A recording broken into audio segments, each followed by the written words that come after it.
Everybody was worried. Craven Cottage. Everybody was worried. Tony Claude Gunner sends me a message. Says to me, "What I tell you, Aussie? What you tell me, bro? What you tell me? You got to respect your opposition. Respect who, bro? Who the fuck am I going to respect 14th fucking position? I'm coming out like that. What the fuck respect am I going to have for a team that can't even have one shot on target? It's happened twice, bro. Oops, twice. Respect. I'm going to respect Fulham. Fuck that. I want Fulham to fucking worry about me, bro. I want Fulham to fear me, bro. 1-0, bro. Fuck that shit. Akpos, how you going, bro? How you going, bro? How you feel? How you doing? How you been? Have you paused? I think Akpos is frozen.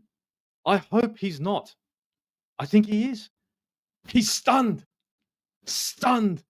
at what's happened at Craven Cottage. Big up everybody, because to be perfectly honest, look, I'll be honest with you guys. When it came to previewing this game, I was thinking there's going to be two different ways this is going to happen. They sit back and try to hit us on the counter. They come at us and we smack them up, right? Now, guess what? They sat back, tried to hit us on the counter, and they didn't hit shit. Akpos, you're back. How you doing? I'm good, brother. Good to have me on the stream once again with you. Big shout out to everybody that already in the comments. Big shout out. I think it was a business-like kind of performance, not a fantastic one, but 3 points. If I go into each weekend and come out with the 3 point, the all maximum 3 points, I will be excited. So I'm feeling good, brother. I feel excited. Look, it's good. Look, it wasn't the best fucking performance in the bloody world. We all know it. Exactly. But it's not like Fulham made it. Fulham was sitting back, man. They were hitting on the counter and sitting back and hoping and praying. Let's be honest. Come on. Let's be honest. Like, we almost went up with that Killer Fury goal. And that was that. Remember when I was talking before, saying, you know what we need? We need that real quick. We need that real quick. 2 passes and a shot. And what was that? 1, 2, boom. Quick, slick, beautiful. Right? Nice football.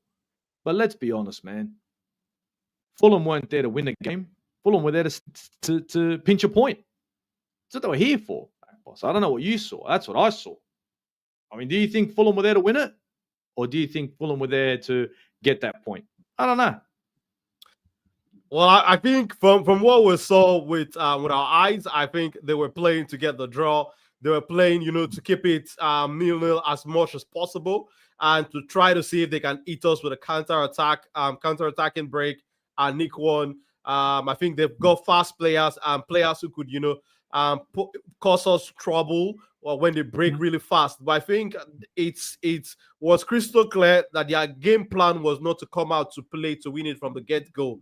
They were trying to, prevent us from playing and try to create something or two for themselves to, hit the ball, hit the back of the net. But I think we also showed very strong defensive solidity, and we make sure that we did not give them too much. I think Gabriel had that very starting minutes of the game where he had 2 mistakes, but thankfully Fulham were not clinical enough to punish us. So I think their game plan from the get-go was not to come out and try to, give us a go, give us a run for our money. That was not their game plan, in my opinion. Nah, they came in there to go for a point. Plain and simple. They came for a point. They came for, and they got nothing. They got nothing. We pressed them. We knocked on the door. We asked questions. We had answers. At the end of the day, look, Fulham's supposed to be difficult to go to. Everybody telling me that in my preview. Aussie's thinking 3-0. I said, yeah, it could be 3-0 if they decide to play football and come at us. All day it'll be 3-0. All day it'll be 3-0. Gyökeres had his opportunity. Calafiori's goal was wonderful. A penalty that wasn't a penalty. I don't know. Looked like a pen to me, but I'm not going to say nothing, right? Better not, upset the referee. But these games, Fulham, Newcastle, and in some instances West Ham, are games that usually kind of worry Arsenal. This season, and the reason why I was so confident was because we went to Newcastle and was no phase. We went to, hammers knocked on the door, we were not phased. Hence the reason why I'm not phased by Fulham. I think Arsenal are turning a new leaf, in my opinion. I don't know if you guys catch me in the comments, and correct me if I'm wrong, Akpos. What do you feel? I mean, if you think about Newcastle. You think about Yeah. and West Ham. These are games usually West we Ham at stop. home. But yeah, and this year True. West Ham at home. And this season, we got the business done. It might not be beautiful, but we got the business done. Does it feel as if there's a bit of a, I don't know, this is a different Arsenal? Well, I think we look like a side that has learned from our lessons in the last couple of seasons, because I think this has been one of the issues with Arsenal for a long period of time now, where we see the team did not play with that a little bit of, I would call it, that streetwiseness, that street mentality, where you change your game plan with respect to how the opposition are going to come out to play with you, and also try to win when you are not playing your fantastic football. Because we've seen where we have gone to difficult grounds with very technical squad but poor defensive backline, and we go to this ground, they prevent us from playing, and they have corner kicks and they have this set piece situation, and they make us pay from them. But now we have a team that is not fragile. We have a team that in this 50-50 ball situation, in this set piece, this corner kicks, this throwing, they are not going to cave in when you try to muscle them. We have a team that would now muscle you on the other hand when we have this set piece situation, when we have these corner kicks, when we have these free kicks. So I think this is a Arsenal side that can play different ways. If you want to play ugly, they can play ugly with you and get all 3 points. If you want to come out and play proper football, they can also play proper football with you. So I think it's a plus for us, because I think some years past we were very one-dimensional, where we only know how to play a beautiful, crisp football. And when teams prevent us from playing that way, we find it difficult. We find it, we struggle to compete with them and try to win in these difficult kind of games. But we are seeing an Arsenal side now that can, if you want to play long balls, they can play long balls with you. If you want to sit deep, it's not their business. They will still find a way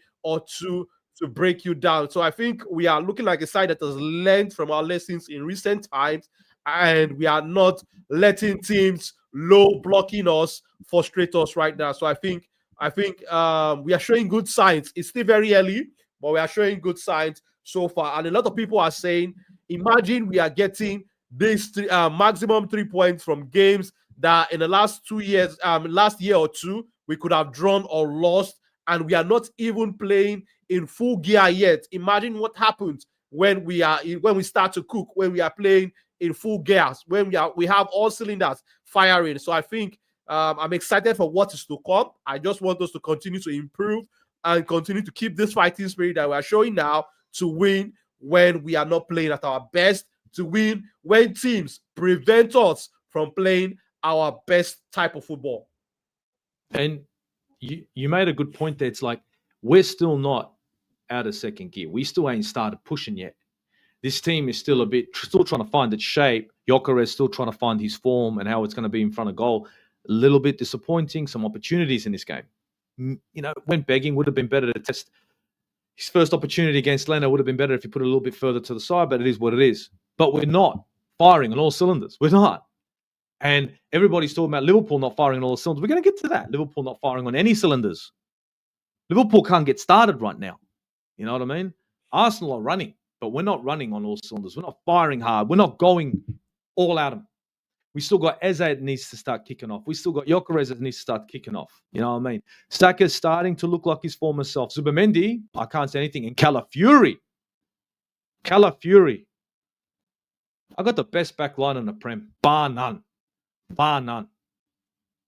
I wouldn't take any other centre back. I wouldn't take any other wing back in my starting line. So don't you go with your Cucurella. I don't want Cucurella. I don't want him. And I will not take Reece James over Timber. Not happening. Sorry. Negative. And to be honest, look at the best centre-back pairing in the league. We haven't allowed a shot on target in the last 2 games. In the last 2 games, there has not been one shot on target against Arsenal. One shot. That back line. It might look choppy, but Raya is diving, but the shots aren't on target. And we are still not firing. We are still not firing on all cylinders. And we are top of the league, and there is a gap. And honestly, as an Arsenal fan right now, I'm feeling real good. I'm feeling really good. Odegaard, it's injured, Akpos. Can you tell? Odegaard's injured. Can you No, tell? not at all. Not at all. We are not playing like a team. We are not playing like a team that's without their captain. Not phased. Not phased. And the depth in numbers is really helping us. Saka was injured. Noni came in. It wasn't the same. Saka's a different animal. But as soon as Noni gets injured, Saka's back. I'm all good with that. I'm all good with that. Now, I'm going to sit there and look at this line. Like, I'll look at the team, and I'm not saying we had the best performance in the world, but it's not like Fulham wanted to go and play football. Leandro Trossard came under fire from this guy. And to be perfectly honest, I don't think he had the best game anyway. But set piece FC is me, right? Everyone then talks Arsenal set pieces, all this shit. All they do is score off set pieces. Stop me then. Stop me. Cool. We're set piece FC. You know what we're going to do. What the fuck are you going to do about it? Come on. Stop it. Huh? It's all good. All you got is set pieces. Okay, it's all we got. We're still top of the league. Explain to me what you're going to do about it. Akpos, if you're from the opposing side, if you're Liverpool, if you're Newcastle, if you're anyone, this set piece FC thing isn't something to banter about. I think from the football perspective, it's something that most teams are having a hard time stopping. It's another dimension that Arsenal have. It's like, we can't score an open play. We're going to get you on a set piece. True. And I think, I think most of these teams coming at Arsenal now still haven't got the answer. Like Fulham. I mean, it's not just one way of scoring a goal. This set piece FC, I know it's not something that you want to see in every single game, but are you phased? Is it something that you're like, oh, well, blah, blah, blah, we're just getting lucky? Because it's a bit more than luck for me. Yeah. There seems for to me, be I a think bit of... For me, I think it's a skill that I appreciate, because I look at, this whole set piece FC, corner FC talk, and for me, I laugh about it because I think it's a plus for Arsenal. It is a plus for us. And a lot of these oppositions also now have set piece coach. Everybody now have a set piece specialist in their backroom staff. So if you also, if you want to do it, you can do it. Give it a try also. So I think set piece are part of the game. Corner kicks are part of the game. They have been there for a long time. Throw-ins are part of the game. They have been there for a long time. We know, we all saw that Stoke City team and how Rory Delap was, so fantastic at that long throws into the box that was causing, chaos everywhere. So for me, I think now we have a team that can hold our ground when oppositions have set piece, and we are using it, to the best of our advantage. Now we have big guys like Gabriel, like Saliba, like Mikel Merino, like Declan Rice also, but we know that Rice is usually not in the box a lot of times because he's also one of our specialists in pinging the ball into the box. So, but for me, what's coming with respect to the Arsenal free kick, set pieces, corner kicks, free kicks, but are you going to be able to stop it? I think you know what's coming, but you can't stop it. That's where teams are at right now, because with Gabriel, I think we have one of the best, if not the best, attacker of the ball right now from set piece position, from set piece situation, because I look at the whole of the Premier League, I don't see any player that I can say is better than Gabriel Magalhaes in attacking corner kicks, in attacking free kicks. So I think Arsenal is using that to the best of our advantage now. Every time the ball is coming, the opposition, they want to keep their eye on Gabriel. And we're having other players also, coming into the plate. And Gabriel also now is, flicking it away from where it's crowded, so his teammates that are in the less concentrated areas in the box 18. So I think Arsenal are doing it so well. Other teams are copying. Other teams now have set piece specialists, because they also want to, maximize these opportunities, because now you see almost every team's now taking their throw-ins as long throws into the box. So I think it is something that, for me, I want to see Arsenal continue to do more. every team would love to play to the best of their strength. We have big players now. We have the big guys now. We have to use it. So for me, people can say whatever they want to say, corner FC and all of that. But I would love that we have yet another magic, yet another trick in our art that we can pull off when teams are preventing us from playing and creating chances from open play. It's another tool in the toolbox, guys. It is what it is. Yeah. At the end of the day, open play, we can't score, we'll get you on a corner. Open play, we can score, we're going to get you on a corner anyway.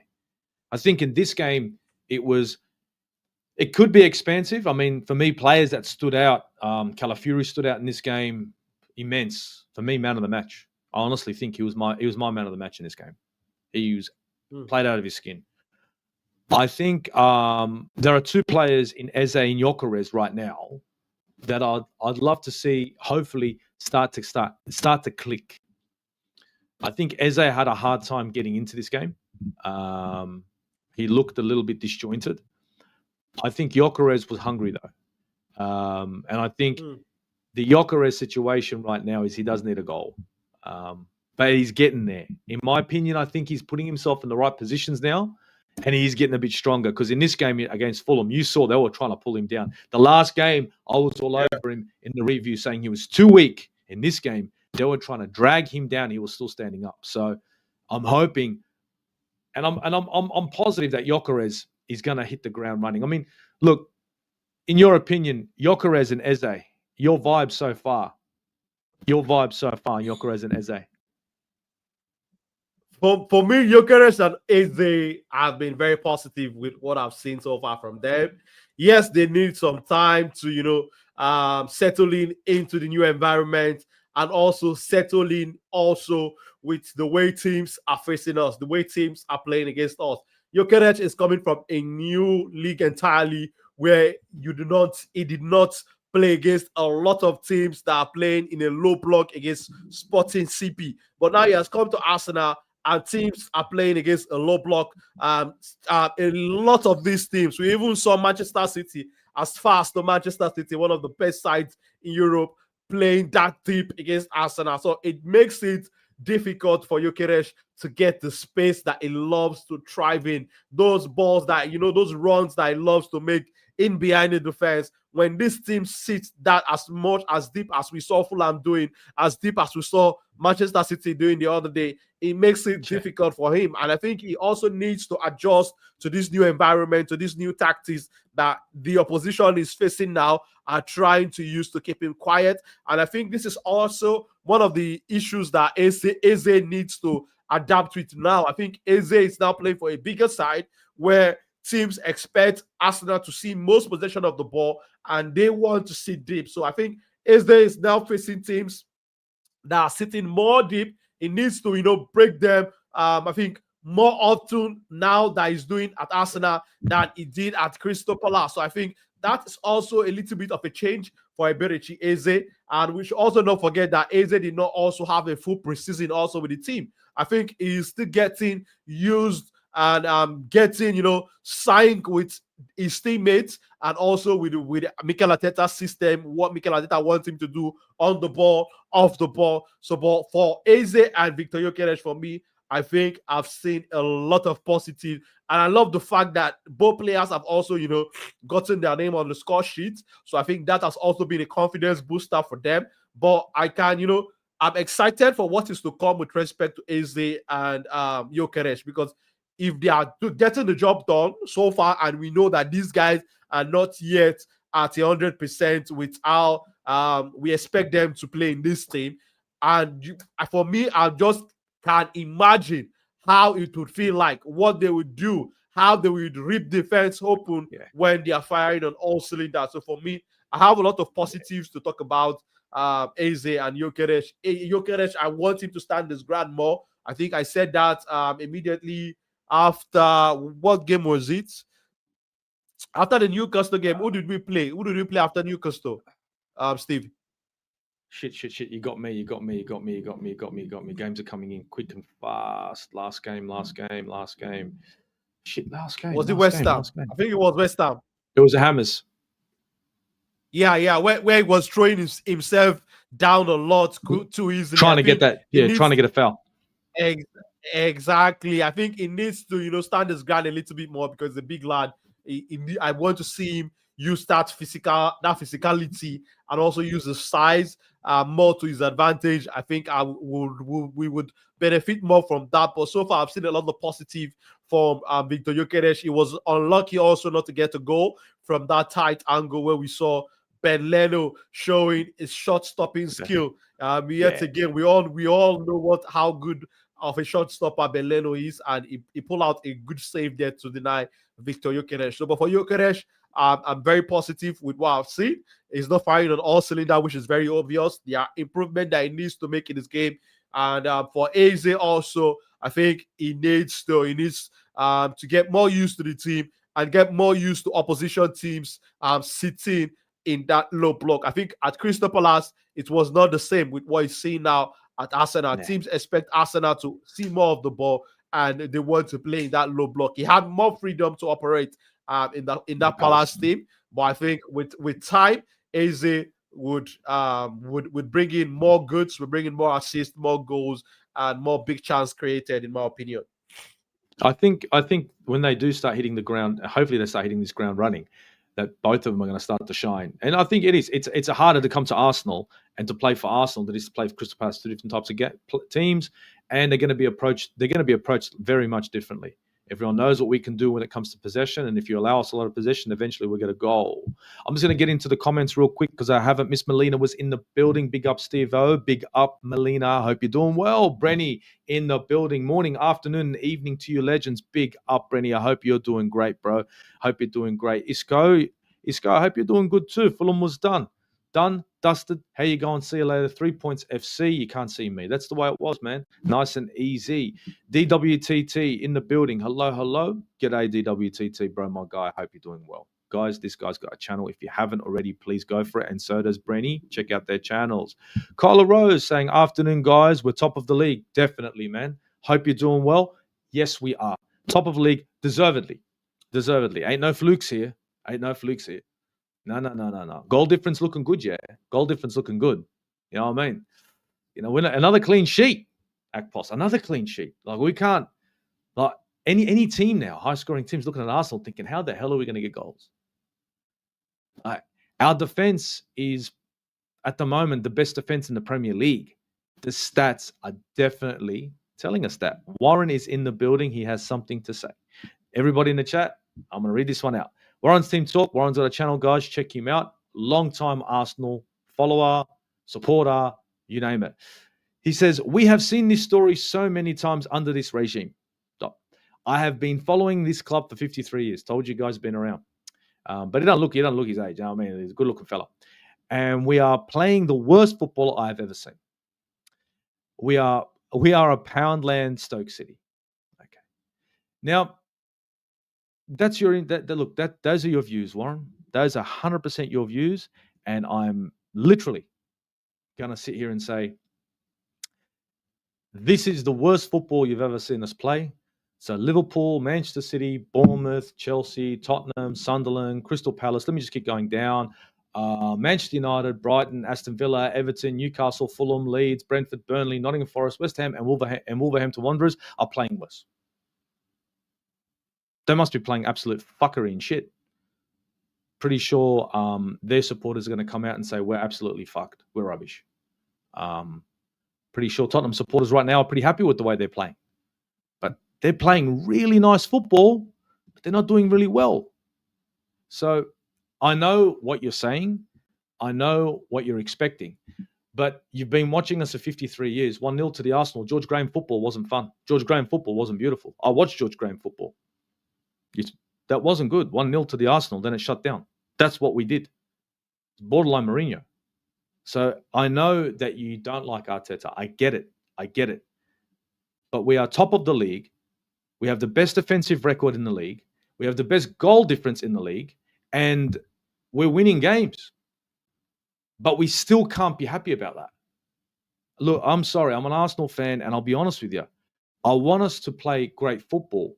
But the thing is, not every game is going to be wonderful. We've got two new players in Gyökeres and Eze that are in part of this team. And hopefully when they start kicking off, it's going to be even better. But right now, with the shit football that we're playing, absolutely shit, we're top of the league. We're top of the league. Liverpool went in there and spent 400 million. 400 million. And Slot won the league. Cool story. What the hell's he doing now? 400 million spent. Isak here, words there, Salah looking like shit. What do you want me to say? I'm sorry, man. I know what you're saying. I know where you're coming from. But at the end of the day, we are top of the league. I mean, Akpos, if you want to come back on this one, by all means you can. But I mean, I'll be honest. You're damned if you do and you're damned if you don't. I'm not here to butcher Arteta. I'm not here to butcher the club. I'm not. I can sit here, moan and cry all day. You are top of the league. You have a 3-point gap on City.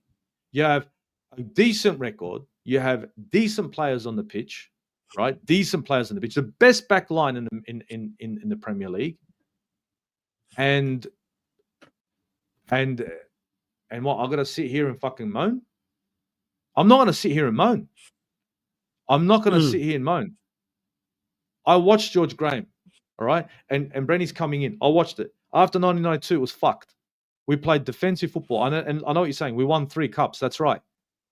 But look at the level of competition we have. We do have a massive level of competition. So, look, guys, sure. By all means, I'm not being super positive, but I'm not going to come down here and moan, oh, we're playing shit football. Fuck this, I'm top of the league. We sound fucking stupid saying that. Sounds stupid. I'm not calling you stupid, Warren, but it sounds stupid. It sounds dumb. You got other fucking fans sitting there. If it was Liverpool, if it was Chelsea, if it was Spurs, Liverpool right now top of the league playing shit football. You know what they're going to say? We're playing shit football, but we're top of the league. And everyone's like, well, they won the league. Yeah, well, that's sometimes how it goes. Sometimes you're gonna play shit football and get a win. Sorry, man. I don't want to lose my shit. I don't want to lose my shit. But fuck me, man. Like, I'm gonna chuck it in here. Let me just chuck it in here. 90% of the 1 billion wasted. Mad ass tactics, and we are no nearer to winning a trophy than when he was appointed. Are you mad?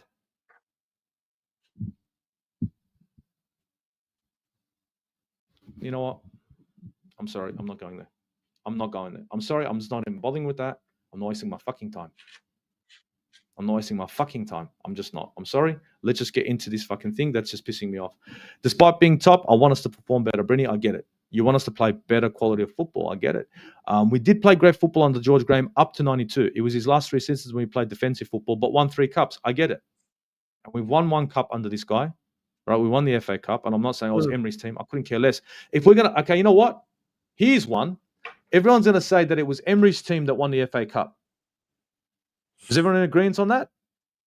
Then when Slot won the Premier League last season, that was Klopp's fucking team. So maybe we'll give the FA Cup to fucking to Emery, and I'll give Liverpool's fucking Premier League to fucking Klopp.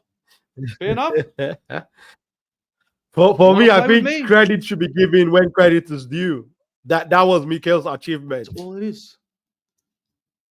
It was he was a manager at the time. I'm not a big Arteta in man. I have plenty of qualms with this manager, but I'm not gonna moan and whinge when I'm sitting top of the league and we're winning games that we shouldn't be winning. Fulham, we always struggle. West Ham, we struggle. Exactly. Newcastle struggle. We used to struggle against the top 6 teams. Not anymore. Not anymore. Manchester City don't want nothing to do with us. Liverpool, City and Liverpool, we gave them points. Plain and simple. We gave them points. We didn't need to. And in my opinion right now, I think Arsenal Football Club right now is 1 player away from being solid, right? Maybe the manager has to go. Maybe he does. But I'm not going to sit here and moan about it. I'm not. I don't know. I don't have the energy to sit here whinging. The manager. And no one's doing sweet fuck all about it. We'll sit here and moan, but no one wants to do nothing about it. So if people want the manager out, do me a favor. Do something. Do something. Please do something. Go into the Emirates. Big banners. Wenger out, Arteta out. Let me see that, and I'll be happy. Because then you're doing something. Yeah. Well, if I would come in, I would say, yes, I personally want to see the team play better. But I want to put my searchlight on this Fulham game, because we did not play as better as we would have loved to see. Also, coupled with the fact that Fulham played the way they did, because it's one thing for you to also come out wanting to play free flowing attacking football, and when you meet a block, a wall each time, a wall of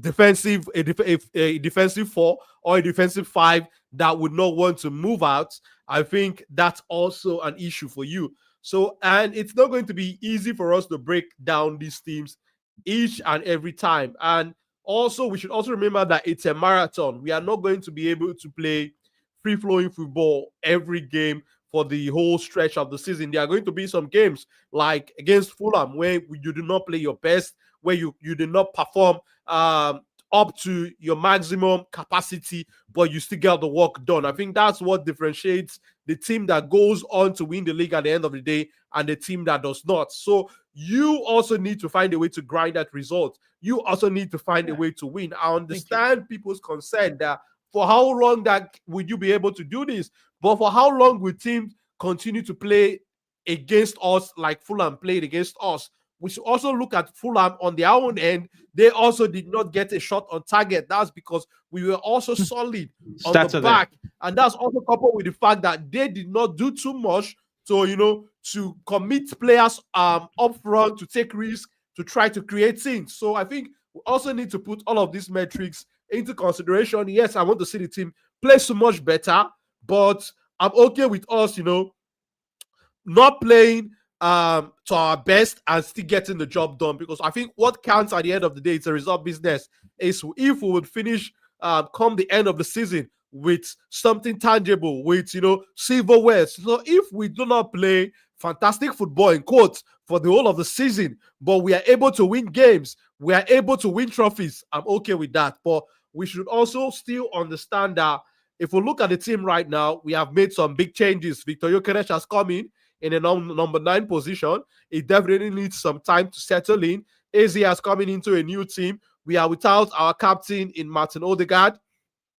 Also, we should also remember that. But thankfully, Martin Zubimendi has coming into this team and he has hit the ground running from the get-go. So I think that has been plus for that midfield, because just imagine if we had brought in a number 6 that has been struggling. So I think so far we are not there yet. We are not firing on all cylinder, but I'm impressed with the fact that we are able to grind out this result. We are able to get the win. And I'm hoping and praying that we would, get to our maximum capacity as soon as possible, because we need to. And hopefully the players coming back from injuries, players like Noni Madueke who are going to return, players like Kai Havertz who will return pretty soon. Hopefully, when Martin Odegaard also comes into this midfield, we would be a totally different beast for our positions to handle. So, but I understand people's concern.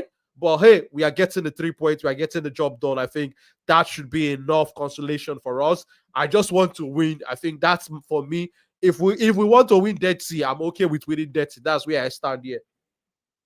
You can't win clean every time. You really can't. It's difficult. It is very difficult. Michael Harris, yes, my G's. Big congrats on the numbers, Aussie. Thank you very much, man. Thank you. It's been a tough drag through, to get to this point. The 1,500 subs, it's been great. It's been wonderful. It's taken a while to get to this point, but you know what? Big up everybody who supported this channel. Really, I really appreciate it. It's taken a while. Big up everyone in the chat. Big up anyone who's watching this back. Seriously, it's not easy out in Australia, this and that, watching games 3 a.m. I fell asleep on this one and woke back up again. I'll be honest, I saw the goal and then crashed out. It's happened to me twice now. But yeah, big up for your support. It means a lot. It really does. So anyone who's watching this, please think about it. If you like what you're hearing, if you like what you're seeing, trust me, hit the subs, maybe hit the like. It'll be great. I really appreciate it. Brandy in the building says, can't wait for Gyökeres to go on a mad scoring run. Neither can I. And I'm pretty sure everyone that's even Arteta out, and I'm telling you, even Warren would think the same thing. He can't wait for him to start firing too. Because I know that even if it's, I'm not happy with the manager, you still want this team to perform and score goals and win games. So I know I might be putting words in people's mouths, but I think that would be the same vibe. Because if Gyökeres starts firing like he can, then it's a different dimension altogether. We can only hope Wait and see. Michael Harris says, true. People talk like Arteta took over at the quarters in the FA Cup. He didn't. He managed us from the third round and changed the system to beat City and Chelsea. So he has to be given his flowers. Spot on. What do you want us to do? Spot on. That he did it. He won an FA Cup. What do you want me to say? It is what it is. We can't like, right? We're not papering over nothing. That's what happened. Since then, fuck all, but building a team, climbing the ladder, getting into the position to win it and not winning it, falling short, getting into Champions League, making it down. That's all he's done. Brenny says, true. It's a results-based business after all. Very true. And this is Arteta's season. This is it. After this, if he can't get it through, if he can't get anything over the line this season, see you later.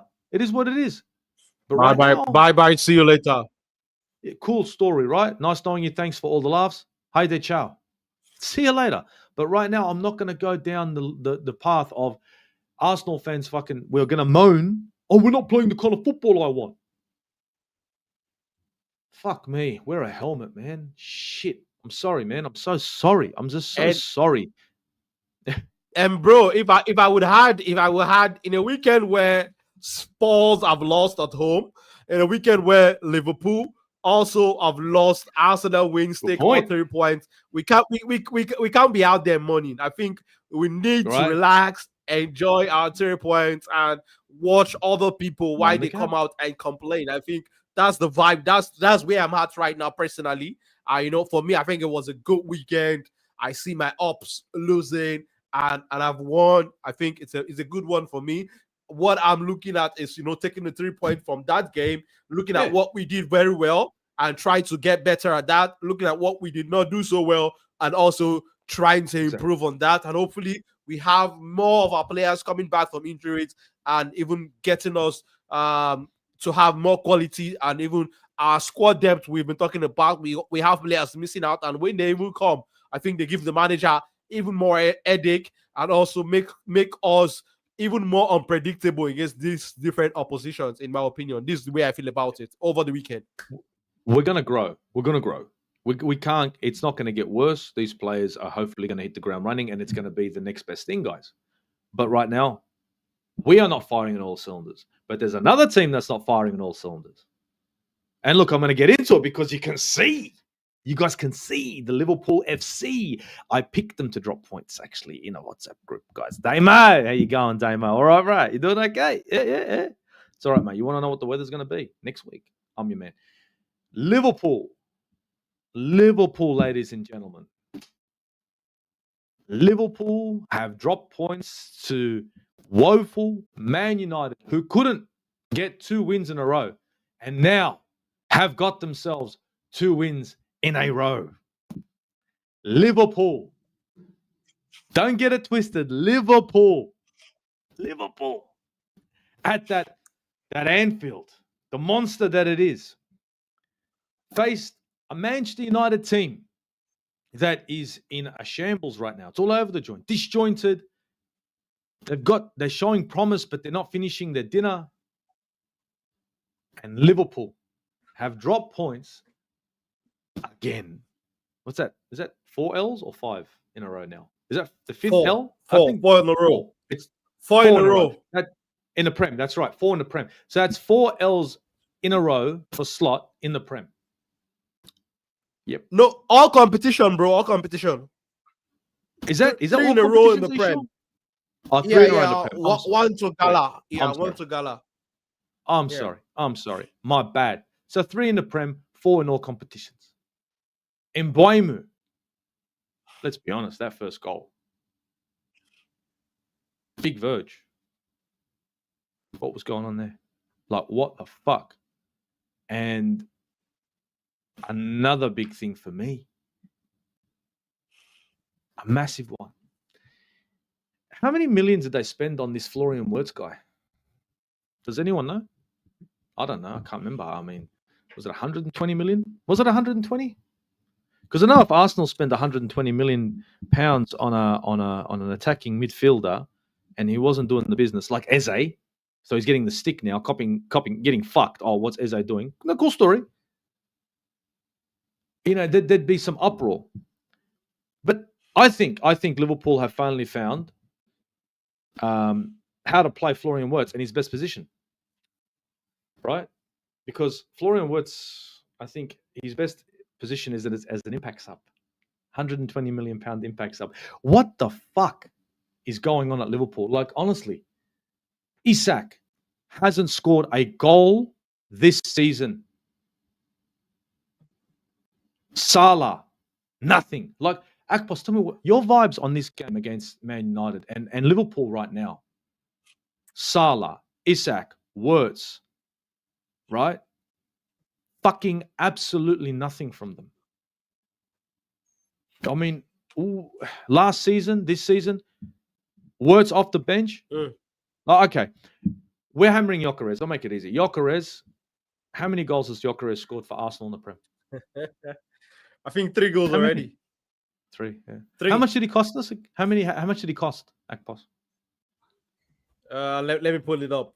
Let me pull the exact I think it was like figure. 70 million with add-ons. Yeah. 70 million, I think it was add-ons. Pretty sure. Okay.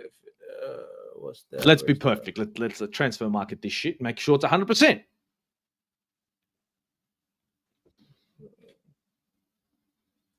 Wow. Okay, I think I've got it now.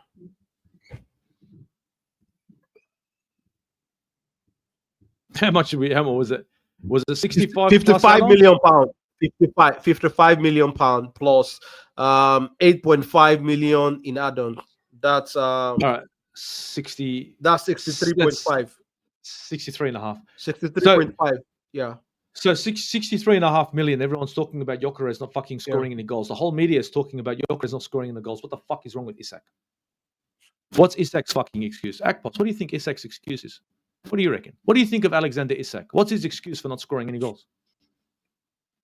Well, I think he's also seeing it that it's different from when you are a big fish in a little stream, and when that big fish in a little stream is taken into an ocean. I think it's different settings entirely, different oppositions and different expectations, because I think now the expectation coming to Liverpool for a record signing fee, the expectation is over the roof. Defenders are keeping their eyes on you and making sure that they want to keep you quiet. But if I want to go to Isak's, defense is, he did not have a preseason under his belt. That's also an issue with Isak now. I think he needs game time to get back to that match fitness, that match sharpness. Did Gyökeres have on? I thought Gyökeres was on strike. Yeah. But three goals already. Sorry. Yeah, sorry. Oh, sorry. But if we want to be fair, I think Gyökeres played a game or two during the preseason.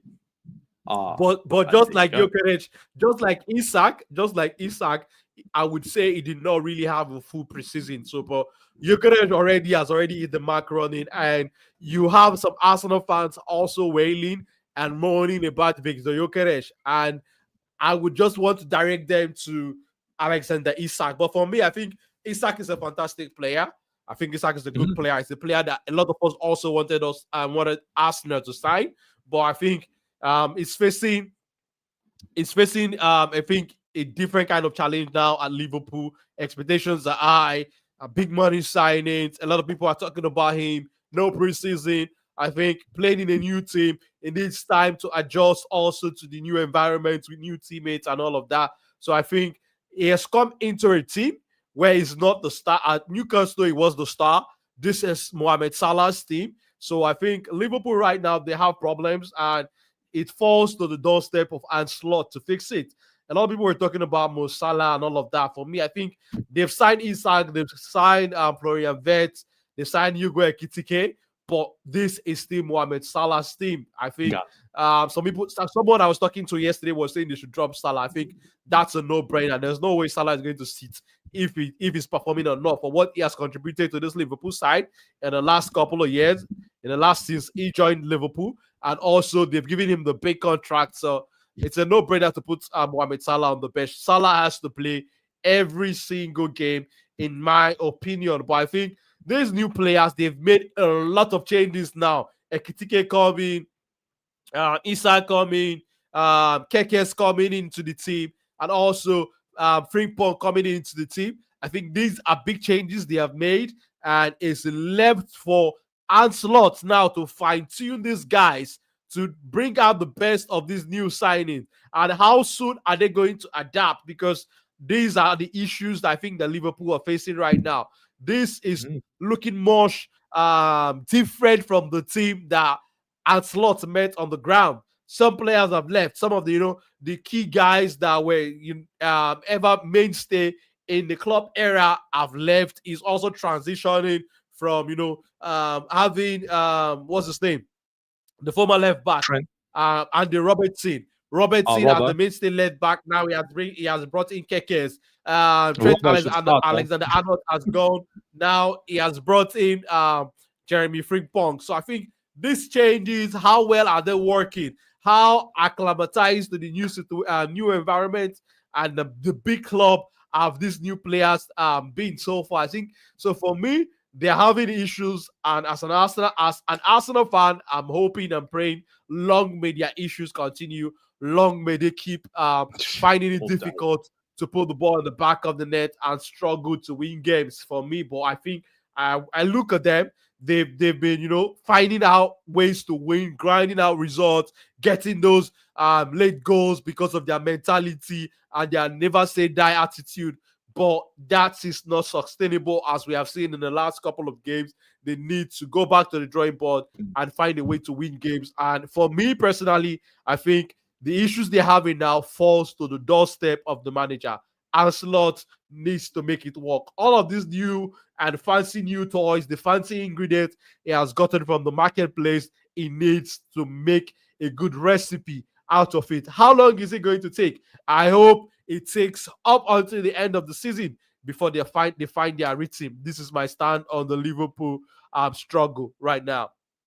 I'm loving the struggle. I'm loving it. Michael is coming. We're talking a little bit about Arteta and the Arsenal and the Arsenal team that we have now and what he needs to do. I'm going to jump back into it for this comment. I think Brenny might have said this on Bobby's show a while back. We didn't have the squad and maybe not the manager. Now we have the squad and now we'll find out if we have the manager. And that's a great comment. I love that.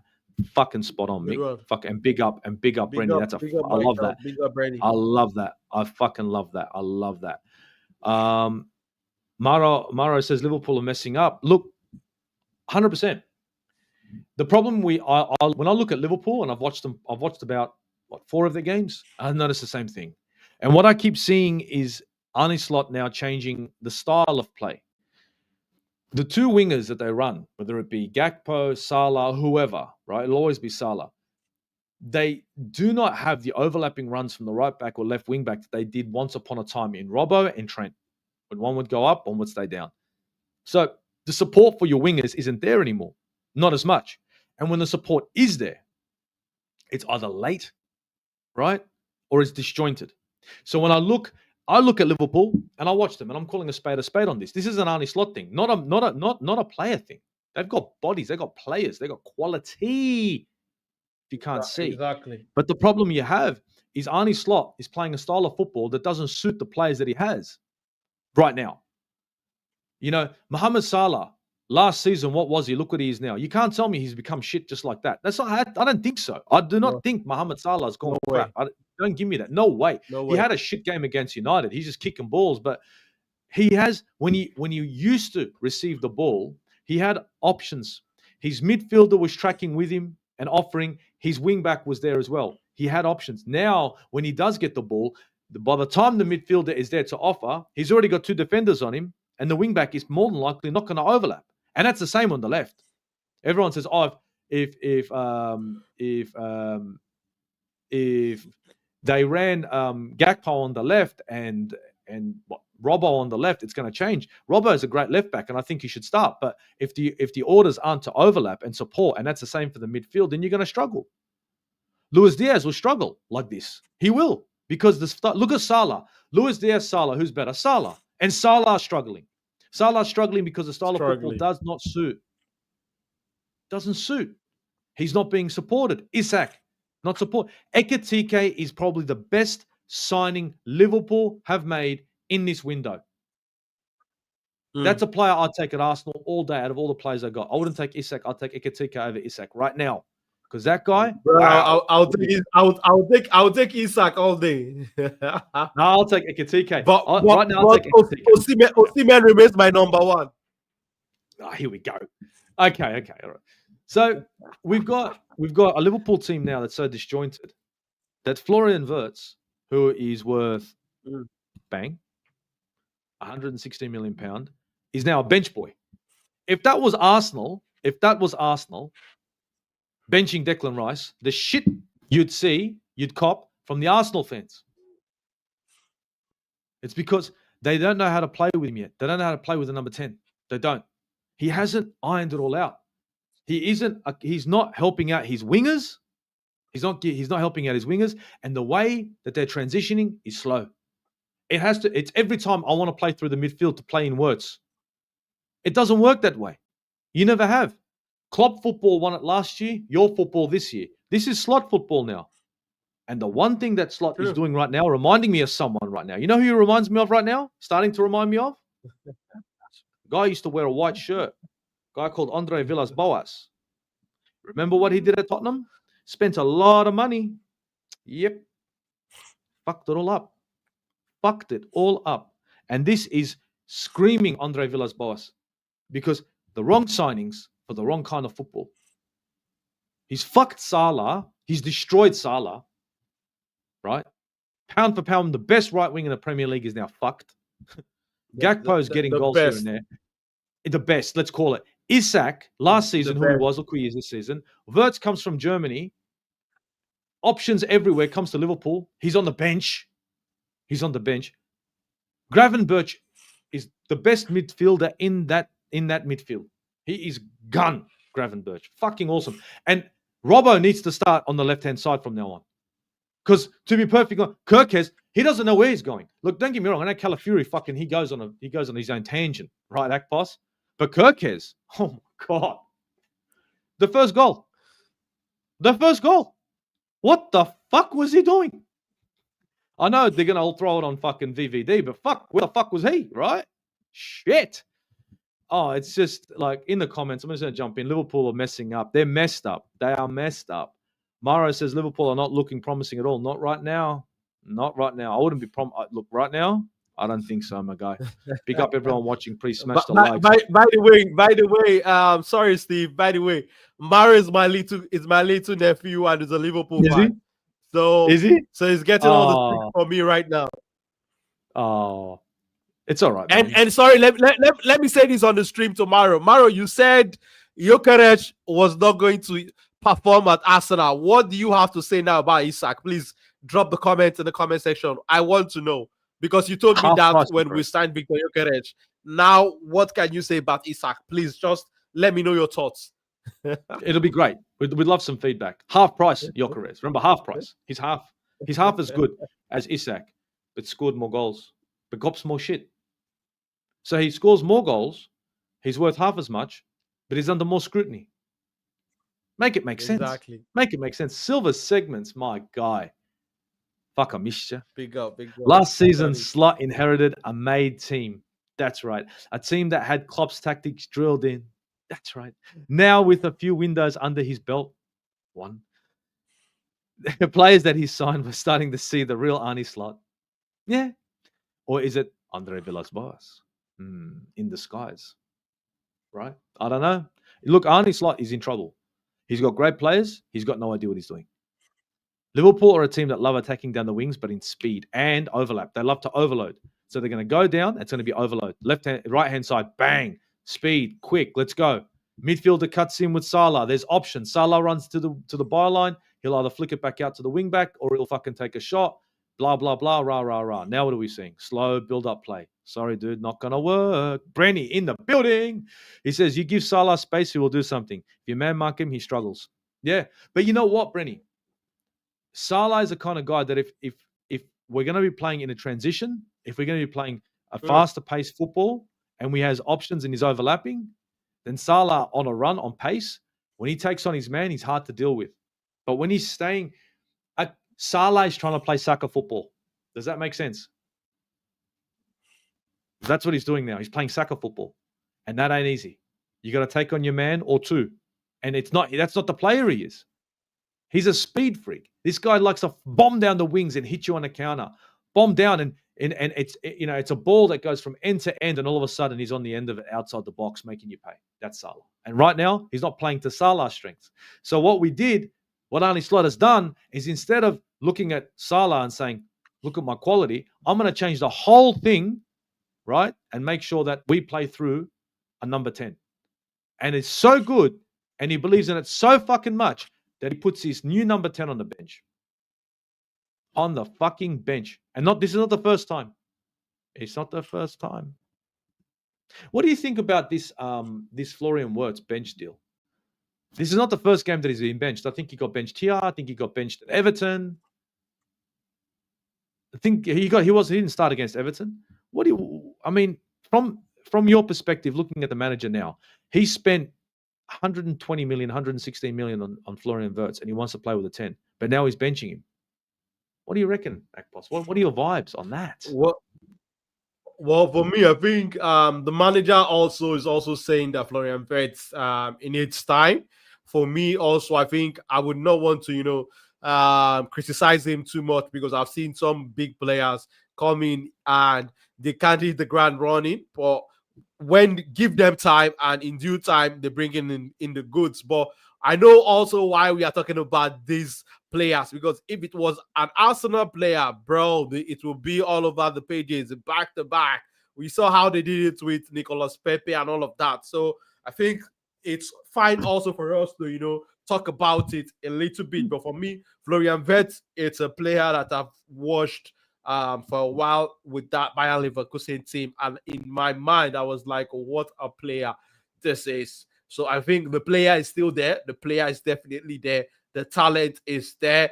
Is he worth 160 million pounds? I would say no, but I think with time it would bring in the goods, and that was why I was saying I hope that it does not start doing it soon in the season, that it keeps it late at the very tail end, the very final lap of the season, where potentially, hopefully, we would have cemented our position at the top of the table. That's where he hits the ground running. But I think the player is there. Florian Wirtz is one of the best creators out there in the world right now. So I think maybe the manager is saying, okay, since it's not performing now, let me, take him a little bit out of the firing line and try to give him some more time to settle in. So I'm okay with the manager benching him. I'm okay with the manager benching Florian Wirtz right now, because we can all see that he's struggling. So it's okay for the manager to take the player out of the firing line sometimes when they are struggling, especially with these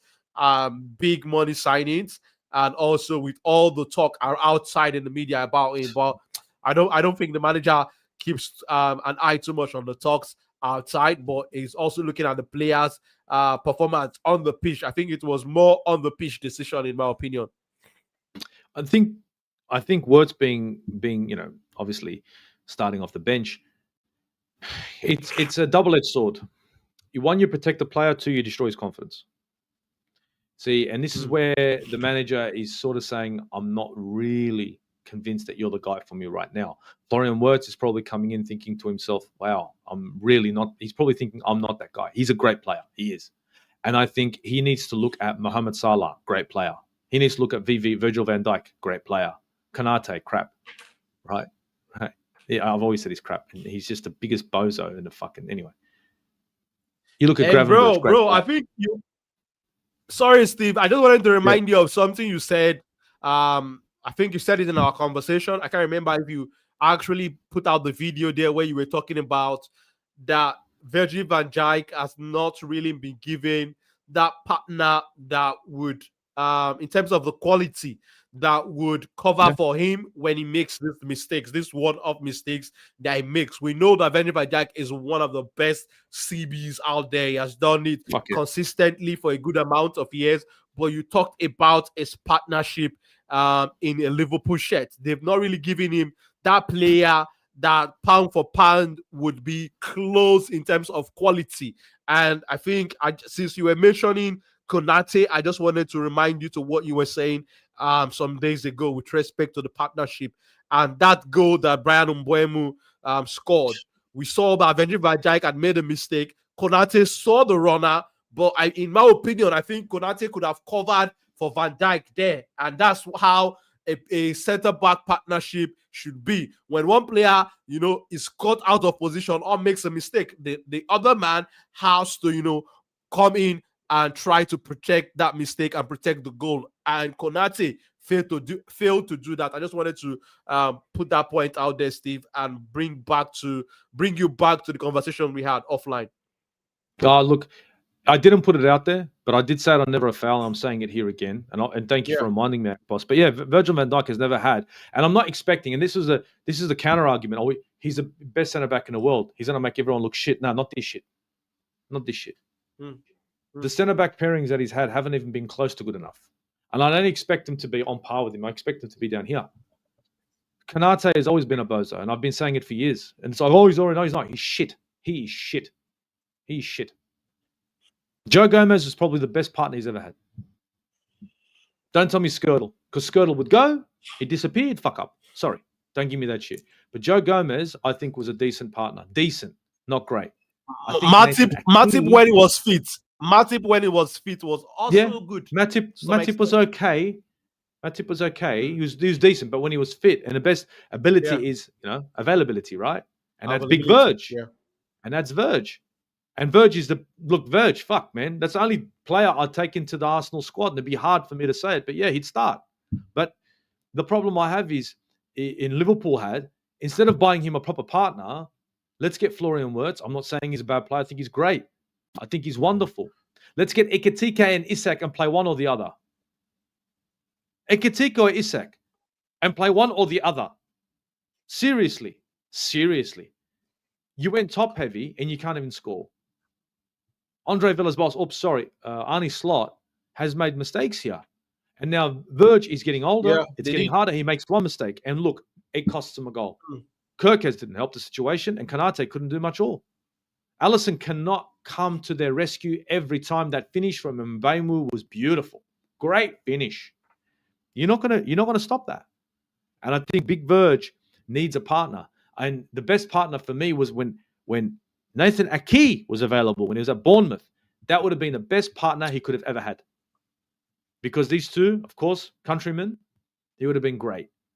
But that ship has sailed, and now Liverpool are looking at Konate saying, "Oh, he's not good enough." No, he's got bozo moments in him. He reminds me of fucking what's his name, Mustafi.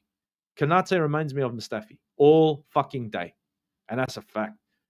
Michael Harris, but Salah and VVD should never have been given the bag. I think VVD, yeah. I think Salah, a bit much. 400 mil, 400,000 pounds a week. The board only did it to save face, ego, because left for free. That's right. Trent Alexander-Arnold, of course. Should have reinvested in the midfield and a centre-back. But hey-ho, we need to capitalise all day. They did invest in the midfield, but they got themselves a 10. They wanted to play with a 10. Arnie Slot wants to play with a 10. I think they needed an 8 because Gravenberch is playing every position right now, in my opinion. Michael Harris comes back, says Salah is chilling and will go to Saudi next summer. He should have gone this one. He should be in Saudi now. Definitely. Seriously? Because this is fucking him. Arnie Slot is ruining this guy's legacy. And I don't care what anyone says. Salah's a great right winger. I don't care he's not performing now. I don't give a fuck. It's the best in the world, bro. For me, it's the best in the world. No, there's no one better than him right now. No better right winger. No better right winger. No better right winger. He's just too fucking... The guy's wonderful. Don't judge him on this. Don't judge Isak on this. Don't judge Wirtz on this. Don't judge Gakpo on this. Don't judge 3/4 of the players on this. Yeah. This is an Arnie Slot problem. The problem they have is Arnie Slot and his tactics. He's fucked these players. True. He spent 400 million in one transfer window and has fucked Liverpool. Literally fucked them. And what? We're supposed to, what? It's all good? Nah, I don't think so. I don't think so. Silver says, I love you guys both anyway. Cheers, Silver. Big up, man. Big up. Brendan in the building says, Salah doesn't look quick anymore. A coyote could never catch the Roadrunner, but he would catch Salah. You know what? I think he's not... Yeah, look, he's lost. As a winger gets older, he's going to lose a bit of speed. But, Brenny, I reckon that the style of football isn't allowing him to be that explosive because he's running into brick wall every time. The transition is too slow. The only way they actually do any sort of business is when they skip lines. And when I mean skip the line, skip the midfield. Wing back skips midfield and goes to winger. But the problem is they've got no overlapping run from the wing back on the opposite side. And by the time the midfielder comes up to the winger, it's all over. The amount of work Ekitike does, it's phenomenal. Guys, to be perfectly honest, the way I see it right now, Liverpool dropping points is great for us. Man United, did they deserve those 3 points? Fuck yeah. Yes, they did. Man United deserved those 3 points all day. Harry Maguire saves the day. Mbeumo, wonderful fucking goal. If Salah had scored that goal, we'd be talking about it all fucking day. Mbeumo's finish was fucking awesome. And that's the kind of player you get with Mbeumo. He took on the opportunity, took on his man, made him look like a twit, went up to the goalkeeper, and let's be honest, best goalkeeper in the league. Raya is right there, but they're here. Alisson's been more consistent, right? And he made him look like a joke. Sorry, it was not Alisson in the game, bro. Sorry, it was Maguire. Oh, actually, no, it wasn't Alisson in the game. Yeah. I'm sorry, no. Yeah, no, it was his name. Mamadashvili. That's right. That's the right. Backup sorry. Alisson is injured. That's right. Yeah, that's right. That's right. Yeah. As soon as you said, I go, that's right. He's injured. That's right. Yeah. So Mbeumo's finished. Regardless, Mbeumo's finish was wonderful. Mbeumo's finish was fucking 100%. I love that finish. Brendy's come back and said 100% on Salah. Yeah, it is. I think it is. It's a style of play. Salah's the kind of bloke he just wants to break down the lines, and that's the same with Gakpo. Any winger. Diaz is the same. Diaz would struggle in this team. I think this issue at Liverpool right now is an issue that most Arsenal fans should be jumping for joy for and saying, you know what, this is fucking good business. It's great for us. Are they going to start hitting the ground running eventually? Yes. But it's up to us to do what we have to do to get 3 points at a time to make sure that we got a gap. So when we do stuff up, because best believe we will drop points, we've got a cushion. Do you know what I mean? At the moment, we need to take advantage of this slip, Akpos. And I think if we're going to move forward and we're going to make this season somewhat eventful, it's 3 points at a time. And if we don't take our opportunities like we did against Fulham, like we did against Newcastle, Liverpool could slip up much like they did last season. And when they drop points, we drop points. And that was very common for us to do. What have we got here? Silver Segment says, should we worry about Man City? Sorry, FC Haaland? Bro. Of course. Yes, we have to be. Fuck yeah. They're getting the job done, bro. You have to be worried. 3 points is the gap. It's one game. Their goal difference is solid. They don't have the best defense, but they do have a great attack. Right? Silver hits the nail on the head. Right now, we're racing against Manchester City. And right now, to be honest, Haaland is that animal. And he's the same robot that he's always been, Akpos. I know what are your thoughts on Haaland right now? Bro, Haaland is a machine. Haaland is a machine. It's form right now. I think there are three strikers right now that are on a different level. They are on a different wavelength. Haaland, Mbappe, and Harry Kane. These guys have scored for 4 weekends. About 4 weekends in a row.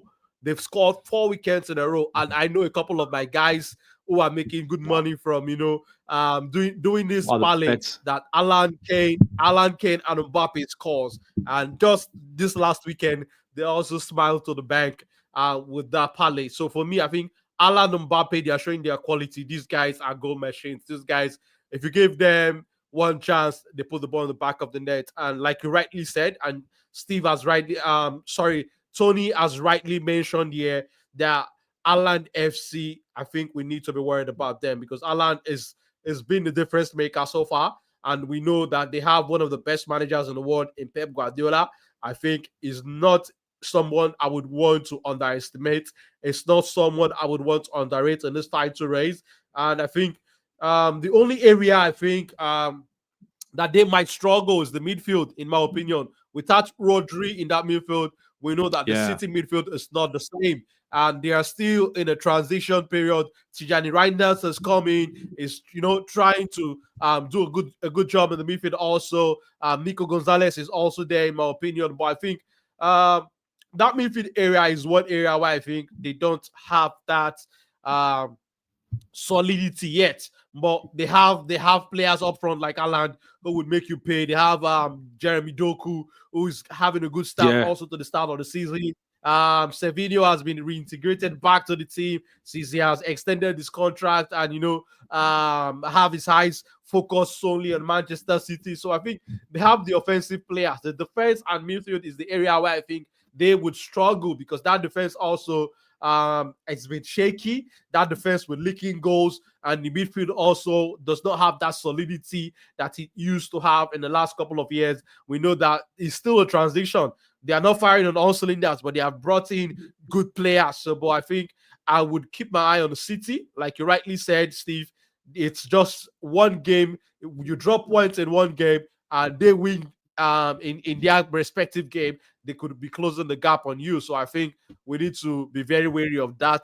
City and Liverpool, for me, are the teams that I would keep my eyes on. I would not want to, write them out of the title race. So City, yes, City are very much in this title race for me.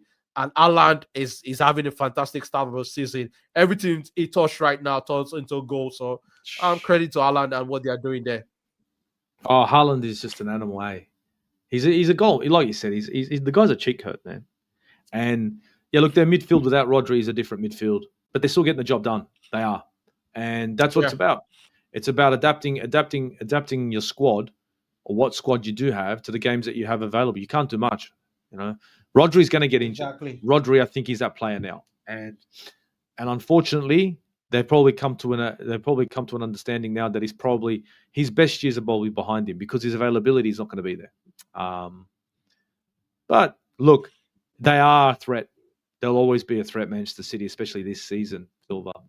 Brenny says, this Sunday, I hope Eze doesn't try too hard. I hope he has a 10 out of 10 performance against his former club. Yeah, Palace is up next, man, and I hope he can come in there, play a solid game, hopefully get a goal.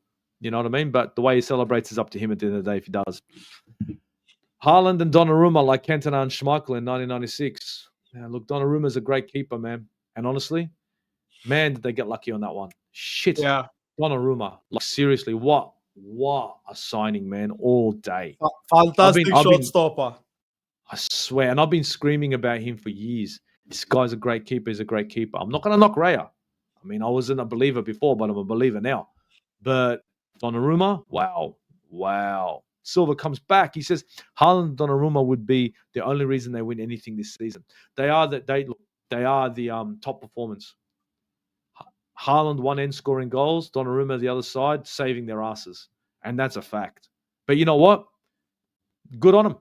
When you're going to be buying players, you got to make sure that these players are going to have an impact. Goalkeepers are going to make an impact to get a clean sheet, and you know what? Haaland's the guy who's going to make sure that the goals are in the back of the net. Informed striker, best striker in the Premier League, bar none. Top player, all day. Guys, look, to be honest, I'm probably going to end this stream here, only because the Liverpool scenario, the situation as it is, what it is, and what it will be, will continue to develop. Arnie Slot, are you the new Andre Villas-Boas? I believe at the moment, with what you've been showing me, you are. Florian Wirtz eventually will come good, or is he going to be the new Havertz? Who knows? I mean, Havertz was looking great over there. Came over here. He was looking a bit, how you going? Isak, but one player I do know will start hitting the ground running eventually is Mohamed Salah. He cannot continue in this manner. Isak will, I think, in my opinion, also start kicking off, but that's going to take time. But Mohamed Salah, his quality will always shine through. I swear. I mean, well, hopefully not. Real quick, Silver Sex says we probably shouldn't worry about Bournemouth too. I'm not talking about Bournemouth, all right? I'm not. All good. Shits and giggles, mate. Worry. I had 3/4 of the chat worrying about in my preview. Oh, it's Fulham. We have to respect Fulham. Anyway, my guy Akpos, I'm gonna end it here, gentlemen. Ladies, anyone watching this, please do us a favor. If you're on the Football Talk Shop right now, smash the likes. If you haven't, if you're on the Aussie Gooner channel right now, I need you guys to jump over to the Football Talk Shop, click on the subscribe, turn on the bell notification like you've done here. Support Akpos's channel. Please support Akpos's channel. I am going to put the link in the description. I've forgotten to do it because this was really a fucked up situation with this particular stream. It all went to shit last minute FC. But I am going to put a link to his channel in the description below. But you could do it right now. Football Talk Shop. All you have to type in is the Football Talk Shop. Yeah? Go over there, subscribe, hit the bell notification. If you could. Akpos, what are you saying? Well, I think this was a very good one. Every time we come on the channels and talk about Arsenal, talk about the round leather game, it's always a good discussion. And big up to everybody that's made today's stream a success. Without your contribution on the chat, without your likes and you also tuning in, this stream would not be complete. So big up to everybody in the comments. Brenny, shout out to the Legion. Big up to Tony Silver segment. Shout out to you, brother. Hope you're doing well. Big up to Michael. Everybody, each and every one who tuned in, wherever you're watching from, the Aussie Gooner channel or on the Football Talk Shop, please leave us a like. And if you've not subscribed to both channels, please kindly support the work we are doing on these channels and help us grow collectively as a community. And shout out to everybody. Hopefully, we'll be streaming very soon. Hopefully, I don't know what time it will be for Steve during the Atletico Madrid game. Hopefully, we'll be able to do something afterwards the game. But like Steve was saying on the comments, hopefully we will be able to smash Atletico come tomorrow night. Fingers crossed. Fingers crossed. I'm hoping that we're going to get a result against this lot. But hey, you never know. You never know. The time frame for us in Australia, honestly, I don't even want to. I'm not even going to talk about it. I'm not going there, guys. You don't want to know what time I have to get up to watch games. All right. Yeah. 3 a.m. in some instances. Fulham was 3:30.